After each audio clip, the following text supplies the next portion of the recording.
जलेबी, लड्डू, पेड़ा, बर्फी, मिट्टी।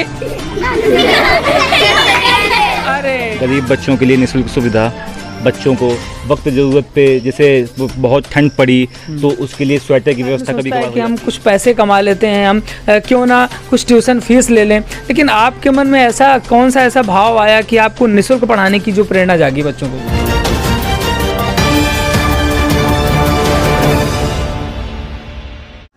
किसी भी गांव, किसी भी समाज और किसी भी देश की जो विकास होता है उसके पीछे एजुकेशन का बहुत बड़ा महत्व होता है। और आप सब जानते हैं कि जो ग्रामीण क्षेत्र हैं वो एजुकेशन से बहुत ज़्यादा पिछड़े हुए होते हैं। आप सोच रहे होंगे कि मैं किस बोर्ड के पास खड़ा हूँ। ये बोर्ड है गुरुकुलम सेवा संस्थान का और हम हैं कानपुर ज़िले के घाटमपुर तहसील के अंतर्गत चंवर गाँव में। और इस गांव में एक ऐसा एजुकेशन संस्थान है जो कि बिल्कुल निःशुल्क चलता है और गांव के बहुत सारे बच्चों को एजुकेट करने का बीड़ा उठाया है गांव के ही एक युवा ने।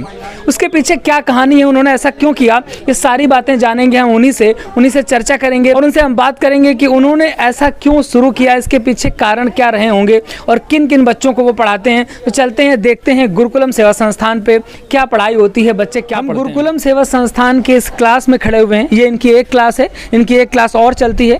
यहाँ पे बहुत सारे बच्चे हैं और उनके लिए मैथ की क्लास चल रही है। जो मैथ के अध्यापक हैं वो अपने विषय को पढ़ा रहे हैं और आप देख पा रहे होंगे स्क्रीन पे कितने सारे बच्चे। ये बच्चे किसी भी एक विद्यालय के नहीं, अलग अलग विद्यालयों में पढ़ने वाले बच्चे हैं, गरीब घरों के बच्चे हैं जिनको ये एजुकेट करने का काम करते हैं। जिन्होंने बीड़ा उठाया उनसे भी मुलाकात कराएंगे हम। मैथ की क्लास चल रही है और सर मैथ पढ़ाने में लगे हैं। सर बहुत बहुत स्वागत है आपका AFC टाइम्स में। धन्यवाद। सर यहाँ पे आप मैथ की क्लास जो ले रहे हैं, आप सबसे पहले तो मैं आपका नाम जानना चाहूँगा। आलोक कुमार जी। आलोक जी, क्या पढ़ा रहे हैं बच्चों को आप यहाँ पे आज? गणित में पढ़ा रहा था बाध्यताएं। जी। 11 से बाध्यता पढ़ाई जा रही है। तो ये आपके जो बच्चे हैं क्या किसी पर्टिकुलर एक विद्यालय के हैं या अलग अलग जगहों से आने वाले बच्चे हैं? जी नहीं, ये अलग अलग सभी विद्यालयों से हैं, जो आसपास क्षेत्र हैं सभी अच्छा, अलग अच्छा। अलग विद्यालयों से। तो लगभग आप यहाँ पे गुरुकुलम में कितने समय से यहाँ पे क्लास ले रहे हैं? हमारा लगभग 3 साल होने जा रहा है। अच्छा अच्छा। 2.5 साल से ऊपर हो गया। हमारे साथ यहाँ मौजूद हैं अनुज सैनी जी, जो कि इस संस्था को गुरुकुलम को चलाते हैं, जो इसके संस्थापक हैं। अनुज जी बहुत बहुत स्वागत है आपका AFC टाइम्स में। Thank you sir. Anuj ji, आप ये जो गुरुकुलम संस्था चलाते हैं, बड़ा अच्छा लगा जब हमको ये जानकारी हुई कि आप यहाँ पे बच्चों को निःशुल्क ज्ञान देते हैं गांव में। तो आपने जब ये गुरुकुलम बनाई तो गुरुकुलम के पीछे क्या उद्देश्य था, इसको बनाने के पीछे क्या उद्देश्य था? सबसे मुख्य उद्देश्य था गांव का पिछड़ापन शिक्षा के क्षेत्र में जी। और मेरा यही प्रयास था कि जैसे शहरों के बच्चे कॉन्वेंट जैसी बहुत अच्छे विद्यालय हैं, वहाँ पर बहुत अच्छे शिक्षा प्राप्त होती है उनको, तो कुछ वैसा ही यहाँ पर गांव में करने का मेरा उद्देश्य था। अच्छा, कि यहाँ के गांव के बच्चे भी उसी प्रकार की शिक्षा प्राप्त कर सकें। जब आपने ये संस्था बनाई होगी तो गुरुकुलम नाम रखने के पीछे क्या कारण रहा होगा? गुरुकुलम नाम क्यों रखा है इसका? गुरुकुलम नाम, जब हमारा देश विश्व गुरु था तो उसके मूल में यही कारण था कि यहाँ पर गुरुकुलम पद्धति से शिक्षा दी जाती थी। जी जी। और बहुत कम संसाधनों में बहुत अच्छी शिक्षा बच्चों को मिलती थी और जिसका नतीजा ये होता था कि शिक्षा के साथ साथ बच्चों में बहुत सद्गुणों का विकास रहता था और वो उन सद्गुणों के दम पे ही अपने व्यक्तित्व और अपने कार्य में जो है श्रेष्ठता स्थापित कर पाते थे। तो जब भारत में गुरुकुलम प्रथा थी तभी भारत विश्व गुरु था और मेरा ये विश्वास है कि उसी पद्धति पे पुनः लौट के ही हम लोग फिर से अपने देश को विश्व गुरु बना सकते। आपने जब गुरुकुलम शुरू की तो लगभग कितने वर्षों पूर्व गुरुकुलम शुरू की? उसके पीछे कुछ तो कहानी रही होगी, कुछ एक कारण रहे होंगे, या आप इसके पहले क्या कर रहे थे गुरुकुलम चलाने के पहले? थोड़ा सा अगर बताएंगे हमारे दर्शकों को तो अच्छा लगेगा। मैं 2019 से पहले सिविल सेवा की तैयारी करता था कानपुर में और उसी समय पिताजी का कैंसर से मुझे कोज्ञात हुआ कि पिताजी को कैंसर हो गया है। तो पढ़ाई छोड़ के गांव आना पड़ा। फिर पिताजी का देहांत हो गया। उसके बाद कोविड काल चालू हो जाता है तो उसमें कहीं बाहर जाना हो नहीं पाया। उसी समय गांव के कुछ लोगों ने सुझाव दिया कि जब तक गांव में हैं तो बच्चों को पढ़ाते रहिए। कभी इतना बड़ा नहीं सोचा था कि कुछ इतना बड़ा हो जाएगा, लेकिन जैसे जैसे पढ़ाना चालू किया बच्चे जुड़ते गए जी। तो 7 बच्चों से मैंने अपना कारवां शुरू किया था। धीरे धीरे 170 बच्चे तक पहुँचे। अभी चूँकि जुलाई चल रहा है, बरसात का समय है, गर्मियों में बच्चे छुट्टी के अवकाश में निकल जाते हैं घूमने के लिए, तो अभी लगभग 120 बच्चों के आसपास की स्ट्रेंथ है हमारे पास। सैनी जी ये बताइए कि आज के दौर पे, आज का जैसे आर्थिक युग है, तो हर एक व्यक्ति से आप कोविड पे पीसीएस की आईएएस की तैयारी सिविल प्रिपरेशन कर रहे थे, आप घर आए तो हर एक आदमी सोचता है कि हम कुछ पैसे कमा लेते हैं, हम क्यों ना कुछ ट्यूशन फीस ले लें, लेकिन आपके मन में ऐसा कौन सा ऐसा भाव आया कि आपको निःशुल्क पढ़ाने की जो प्रेरणा जागी बच्चों को? मेरा बचपन जो है वो आर्थिक तंगी में गुजरा है जी। और बचपन में पढ़ने की बड़ी प्रबल इच्छा थी हमारी, लेकिन मुझे ऐसा कोई अध्यापक नहीं मिला जो इस तरह की शिक्षा दे सके जी या मुफ्त में बच्चों को पढ़ा सके। तो वो एक दिल में एक टीस थी जी। कि कभी अगर पढ़ लिख के और मौका मिला तो इस तरह का एक विद्यालय मैं डालूंगा, इस तरह की एक संस्था डालूंगा जिसमें बच्चे निःशुल्क पढ़ सकें। अच्छा अच्छा। तो उसी कोशिश में जो है ये गुरुकुलम डाला है और इसमें गरीब बच्चों का मैं हमेशा से जो है पक्ष लेता हूँ और प्रयास करता हूँ कि शिक्षा के अलावा भी उनको जो दिक्कतें आती हैं, जैसे कापी किताबें या अन्य तरह के जो उपयोगी सामान होते हैं, वो भी उनको उपलब्ध कराने का प्रयास रहता है। अच्छा, जैसे आप ये चला रहे हैं संस्था, तो इसमें बहुत सारा खर्च भी तमाम चीज़ों का आता है जी। कि जैसे कि कभी आपने बोला कापी किताबें उपलब्ध कराते हैं और या अन्य चीज़ें जो आपकी स्टेशनरी वगैरह है, तो क्या किसी सामाजिक संस्था वगैरह से कभी आपको सहयोग मिला है? किस तरीके से आप इसको मैनेज करते हैं? हमारे इस कार्य से गांव के अन्य व्यक्ति भी जुड़े हुए हैं, हमारे सहयोगी आप कह सकते हैं। वो शुरू से ही बहुत सहयोग की भावना रही है उनकी इस संस्थान को लेके। कई संस्थाएं हैं जो लगातार डोनेट करते हैं, कभी कोई पुस्तक वितरित कर जाता है, कभी कोई छाता वितरित कर जाता है, बच्चों के लिए सर्दियों में गर्म कपड़े मिल जाते हैं। और अभी वैसे आर्थिक दृष्टि से तो अभी कोई ऐसा व्यक्ति जुड़ा नहीं है इससे, बस ये है कि ये छोटी मोटी हेल्प मिल जाती है तो इससे बड़ी सहायता हो जाती है बच्चों के लिए।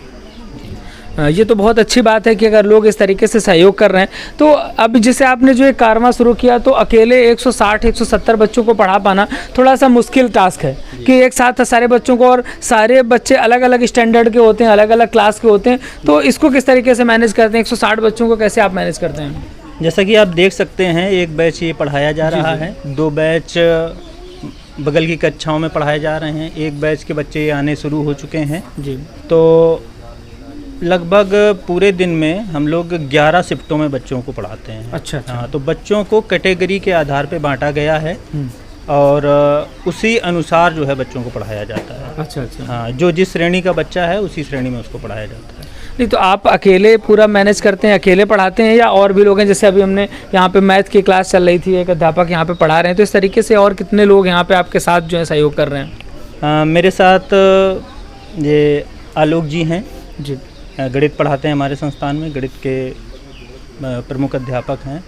इसके अलावा मेरा छोटा भाई अनमोल जी, मेरी मेरी छोटी बहन मानसी और गांव की ही एक और मैम है, भावना मैम, वो पढ़ाने आती हैं। कुछ और भी अध्यापक हैं जो समय समय पर मदद करते रहते हैं। तो इस प्रकार से हम लोगों की पूरी एक टीम है जो इस पर्टिकुलर एरिया में काम करती है। जैसे गांव में बहुत सारे सेवानिवृत्त अध्यापक होते हैं या और भी लोग होते हैं, तो कभी आपने उनसे कोई मदद ली है कि वो क्लास में आकर के कुछ बच्चों के स्पेशल बताएं आकर के? या बहुत सारे ऐसे लोग होंगे जो अच्छी नौकरियों में होंगे, वो अपने जीवन के कुछ अनुभव साझा करें जिससे बच्चों को ऐसा कुछ ज्ञान मिले? ऐसा कुछ किया है कभी आपने? जी, इस तरह के कार्यक्रम हमारी संस्था लगातार आयोजित करती रहती है और काफ़ी लोग आ भी चुके हैं, बच्चों को समय समय पर प्रेरित करते रहते हैं। मेरा प्रयास है कि जो भी मेरे भाई अच्छी अच्छी फील्डों में काम कर रहे हैं, जी जी, सरकारी जॉब में हैं या समाज में किसी उच्च पद पर हैं, तो उनको बुला के बच्चों को गाइड कराने का काम हम लोग लगातार करते रहते हैं। अच्छा, ये लगभग कितने वर्ष हो गए इसके आपकी संस्था के? लगभग 3.5 वर्ष हो गए। 3.5 वर्ष हो गए। फ्यूचर में इसको, भविष्य में, आज अगर आप हम माने कि ये इसी तरीके से आपकी संस्था चल रही है और लगातार आप चलाते रहेंगे, तो आगे आने वाले 10-15 सालों में अपनी संस्था को आप कहाँ पर देखते हैं? क्या इसका पोजीशन समझते हैं आप? मेरा प्रयास है कि चमर गांव को एक आदर्श ग्राम बनाया जाए, यहाँ की शिक्षा व्यवस्था को इतना मजबूत बनाया जाए कि जो कि हमारा पूरा उत्तर प्रदेश शैक्षिक दृष्टि से पिछड़ा माना जाता है। तो मेरी एक पहल है कि गांव में इस प्रकार की शिक्षा मिले कि लोग इस गांव को एक उदाहरण के रूप में प्रस्तुत करें जी, और एक शिक्षा की अलग जगह और जिसका फ़ायदा आसपास के क्षेत्रों को भी हो, आसपास के गांवों को भी हो। तो इसी प्रयास से मैं चल रहा हूँ और अगले 10 वर्षों में मेरा ये मानना है कि हर वर्ष हम अपने इस संस्था से लगभग मेरा टारगेट है कि अगर 10 से 15 बच्चे भी हम अच्छे अच्छे संस्थानों में भेज पाए तो एक समय ऐसा आएगा कि 10 साल बाद 150 से 200 बच्चे इस गांव से बाहर होंगे और वो विभिन्न क्षेत्रों में जाके अपना परचम लहराएंगे, इस गांव की छवि बदलेगी। जी जी बिल्कुल, ये बहुत अच्छी बात है। तो भविष्य में कभी आपने ऐसा नहीं सोचा कि कोई हम अपना विद्यालय शुरू करेंगे या इस तरीके का कुछ? सर हाल फिलहाल तो ऐसा कुछ नहीं सोचा जी। हाँ, लेकिन भविष्य में प्रयास यही है कि बच्चों को जो भी बेहतर दे सकते हैं वो देने का प्रयास रहेगा और अगर मौका मिला तो भविष्य में कुछ आगे भी स्टेप लिए जा सकते हैं। फिलहाल के लिए मैं अपने कार्य से संतुष्ट हूँ। अच्छा। और जो भी कर रहा हूँ पूरे दिल से कर रहा हूँ बच्चों को। जैसे गांव में आपकी संस्था चला रहे हैं और गांव के बच्चों के भविष्य के लिए बहुत अच्छा कर रहे हैं आप, तो ग्राम प्रधान या इस तरीके से वो प्रधान जी के माध्यम से ऐसा कुछ हुआ है आपके यहाँ पे? इस समय के जो ग्राम प्रधान पति हैं श्री अनिल कुशवाहा जी, वो मेरे बचपन के मित्र हैं और उनका सहयोग लगातार संस्था को मिलता रहता है। समय समय पे वो जैसे कापियों का वितरण हो गया, पेन का वितरण हो गया। यहाँ पर बहुत सारे गरीब बच्चे पढ़ते हैं जिनके पास ये बेसिक सुविधाएं उपलब्ध नहीं हैं। तो मेरा प्रयास ये रहता है कि जो भी व्यक्ति संस्था के लिए कुछ भी कर सकता है तो मैं लगातार ये इस प्रयास में रहता हूँ कि संस्था के बच्चों को किसी प्रकार की कोई दिक्कत नहीं होनी चाहिए। चलिए, बहुत अच्छी बात है। आप एक ऐसी अलग आपने जगह रखी है कि गांव के बच्चों को हमें एजुकेट करना है, उनको आगे से आगे बढ़ाना है और आप ये देखते हैं कि आज से 10 से 15 साल बाद इस गांव के बहुत सारे बच्चे अच्छी नौकरियों में अच्छी जगह पर होंगे और आपका भी नाम लेंगे और इस पूरे गांव का भी नाम लेंगे। बहुत ही अच्छा लगा यहाँ पर हमें इनसे बात करके और एक बहुत ही बेहतरीन संस्था है ये जो गुरुकुलम ये चला रहे हैं और हम आपके उज्जवल भविष्य की कामना करते हैं, आपके संस्था के उज्जवल भविष्य की कामना करते हैं। यहाँ पर चंवर गाँव में खड़े हैं और यहाँ पर गाँव के एक व्यक्ति हैं, इनसे हम बात करेंगे, जानेंगे जो गुरुकुलम चल रहा है इसके बारे में कुछ जानेंगे। सर आपका बहुत बहुत स्वागत है। जी थैंक यू। सर अपना नाम बताएं हमें। जी ऋषभ तिवारी। ऋषभ जी, ये बताइए कि आपके गांव में ये सैनी जी एक गुरुकुलम संस्था चलाते हैं, बता रहे हैं कि बच्चों को निःशुल्क एजुकेशन देते हैं, तो इसके बारे में आपकी क्या राय है, कैसा क्या आपको लग रहा है, इनका जो प्रयास है उसके बारे में आप क्या कहना चाहेंगे? जी इनका प्रयास बहुत ही अच्छा है। हमारे गांव में बहुत से गरीब बच्चे जो है वो शिक्षा नहीं प्राप्त कर सकते थे। जी जी। और जैसा कि आप भी जानते हो कि आज की जो शिक्षा है वो बहुत ही महंगी है।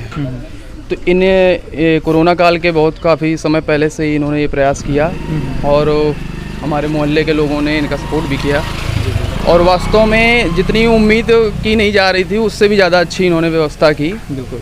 और समय समय पर बहुत ही अच्छे लोगों को मतलब जो यहाँ पर ला करके उनको अच्छा गाइडेंस दिया गया और हम तो यही कहेंगे कि ये नित दिन ऐसे ही बढ़ते रहें और बच्चे हमारे खूब प्रोग्रेस करें। चलिए, बहुत बहुत यहाँ पे गांव के अभिषेक तिवारी जी हैं। अभिषेक तिवारी जी से जानते हैं गुरुकुलम के बारे में। अभिषेक जी, यहाँ पर सैनी जी गुरुकुलम संस्था चला रहे हैं बच्चों के एजुकेशन के लिए, इसके बारे में आपके क्या विचार हैं? वैसे भाई साहब जितना अच्छा हो सकता है काम इस गांव के लिए सैनी जी के माध्यम से उतना अच्छा किया जा रहा है। गरीब बच्चों के लिए निःशुल्क सुविधा, बच्चों को वक्त ज़रूरत पे जैसे बहुत ठंड पड़ी तो उसके लिए स्वेटर की व्यवस्था कभी कभार हो जाती है। गरीब बच्चों के लिए कापी किताबों की समस्या होती है तो वो भी स्वयं से ही अर्जित कराते हैं। लाइब्रेरी की व्यवस्था इन्होंने कर रखी है। अच्छा। स्वयं का पैसा खर्च करके कई सारी किताबें, और ऐसा नहीं धार्मिक ले लीजिए, साइंटिफिक ले लीजिए, हर तरह से कई मतलब अलग अलग बेसिस पे किताबें रखी हुई इन्होंने। खुद का पैसा खर्च करके सारे बच्चों को फ्री ऑफ कॉस्ट पढ़ाते हैं। टीचर्स रखे हुए हैं, उनको पेमेंट करते हैं। मतलब इनका एक ये उद्देश्य है कि गांव में कोई भी बच्चा अशिक्षित न रहे और जितना ज़्यादा से ज़्यादा हो सके बेटर शिक्षा प्राप्त करे। मतलब आप इनके प्रयास से पूरी तरीके से संतुष्ट हैं? हम ही नहीं, पूरा गांव पूरी तरह संतुष्ट है। जी जी। आपको बच्चों की स्थिति संख्या देख के आपको लग रहा होगा कि एक छोटी सी संस्था में लगभग पूरे गांव का बच्चा पढ़ने आता है, तो मैं ही क्या पूरा गांव ही संतुष्ट है इसमें। बहुत बहुत धन्यवाद सर आपका। दोस्तों, हम भी गुरुकुलम की क्लास में आ गए हैं, हमने सोचा थोड़ी बहुत हम भी पढ़ाई कर लेते हैं। क्यों दोस्तों, साथ में पढ़ाओगे? Yes sir. हाँ, पहले तो हमको जानकारी होना चाहिए, आपके नाम पता होना चाहिए, आपके साथ बैठे हैं, दोस्ती तो करनी पड़ेगी ना। Yes sir. क्या नाम है आपका? सर हमारा नाम आर्यन यादव है। आर्यन जी कौन सी क्लास में पढ़ते हैं? सर हम 6 में पढ़ते हैं। 6 में पढ़ते हैं। आर्यन जी 6 में पढ़ते हैं, कुछ बातें हमको बताओ तो फिर हम तुम्हारे साथ पढ़ें।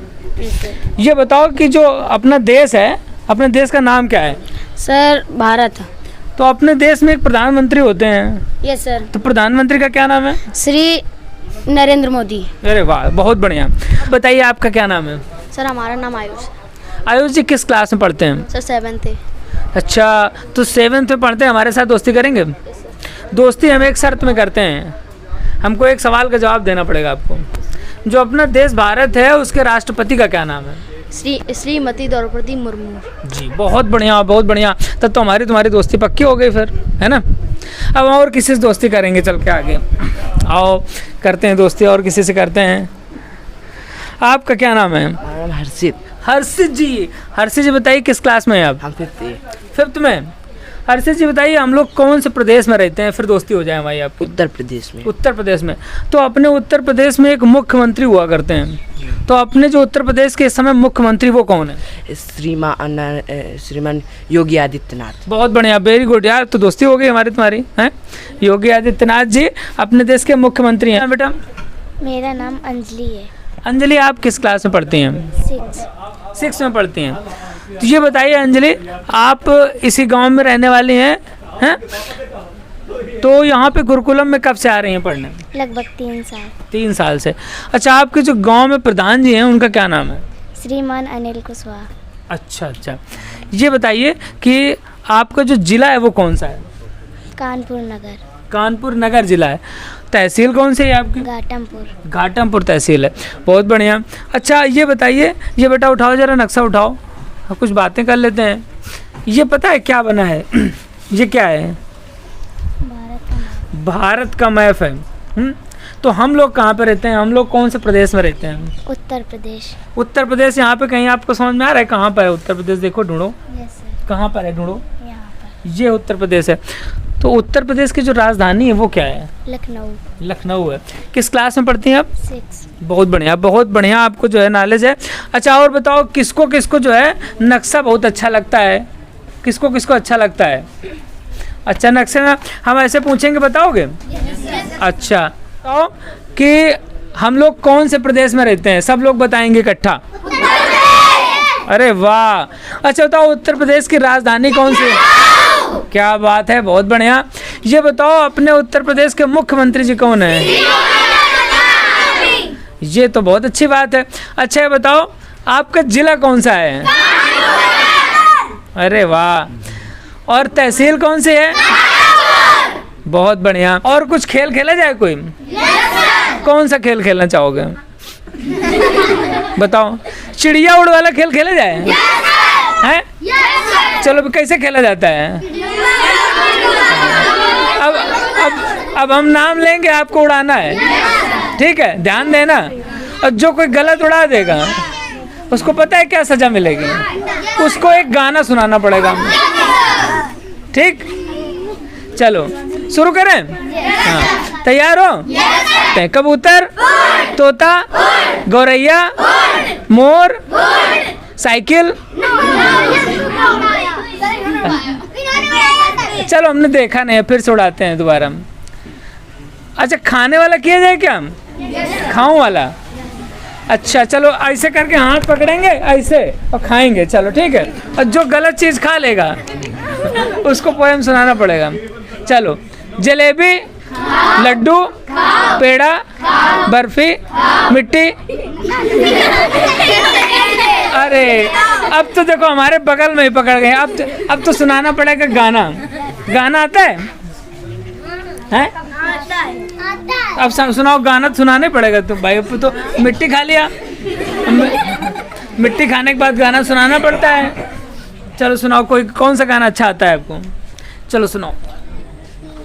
सच्चा वीर बना दे माँ, सच्चा वीर बना दे माँ, ध्रुव जैसी मुझे भक्ति दे दे, अर्जुन जैसी शक्ति दे दे, ध्रुव जैसी मुझे भक्ति दे, अर्जुन जैसी शक्ति दे दे, गीता ज्ञान करा दे माँ, सच्चा वीर बना दे माँ, गीता ज्ञान करा दे माँ, सच्चा वीर बना दे माँ। अरे बहुत बढ़िया, बहुत ताली बजाओ भाई सब लोग।